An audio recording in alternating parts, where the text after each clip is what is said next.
Hi,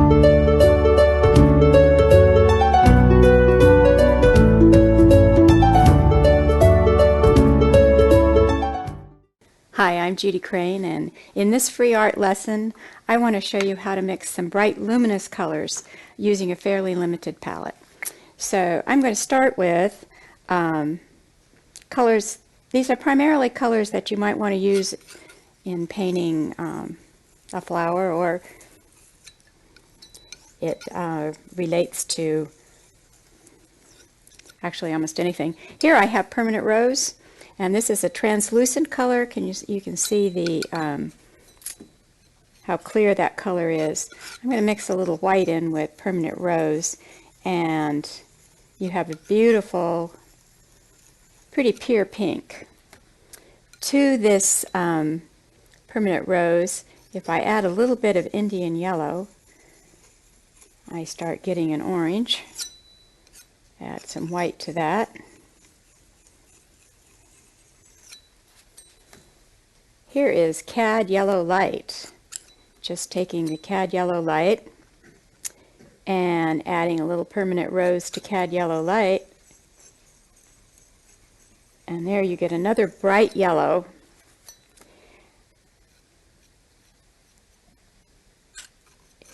This is one of my favorite colors. It's cad red light. Adding cad yellow light to that, I can get even a brighter orange. If you're trying to mix bright colors for flowers, and well, any really bright color, sticking with two colors makes it work a little bit better.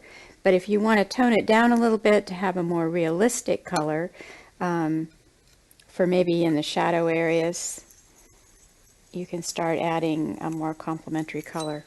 And you can also add a more opaque color. This is just adding some yellow ochre, which essentially did the same thing as adding a little bit of the cerulean blue to it. You don't have to have a million different colors to create the beautiful shades you might want. A little bit of ultramarine with this permanent rose can give you a lovely pink. If I want a really bright purple or a lovely mauve color, the cerulean blue added with the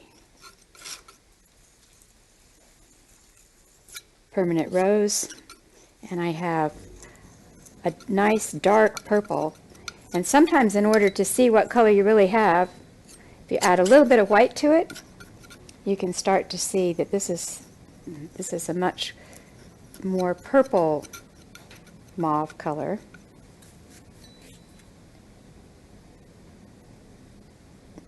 I'm going to add some of this alizarin crimson, which is a darker color. It's not as pure, it's not as pink as the permanent rose, but it will add a whole different dimension to a flower, to a shadowed area in a flower, or in a landscape, in the shadowed area of the landscapes.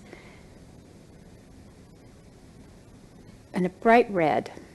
I don't have a bright red on my palette, but if I take a little bit of the cad red light and the, whoops, I had another color on my palette knife. You have to, when you're mixing color, you need to keep your palette knife clean. Okay, permanent rose, cad red light.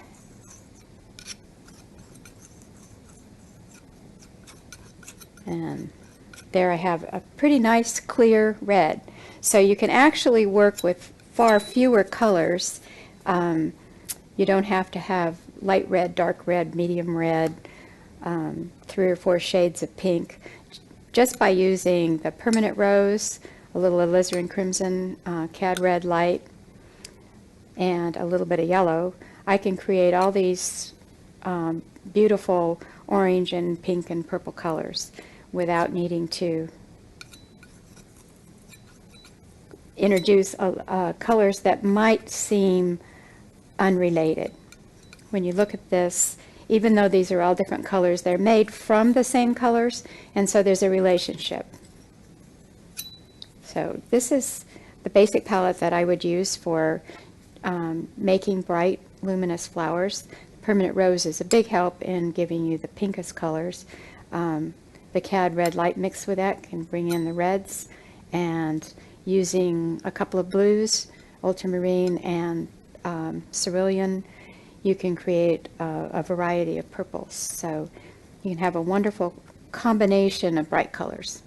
So I hope that you've enjoyed this free art lesson on mixing bright colors, and I will see you again on another free art lesson or on my DVD.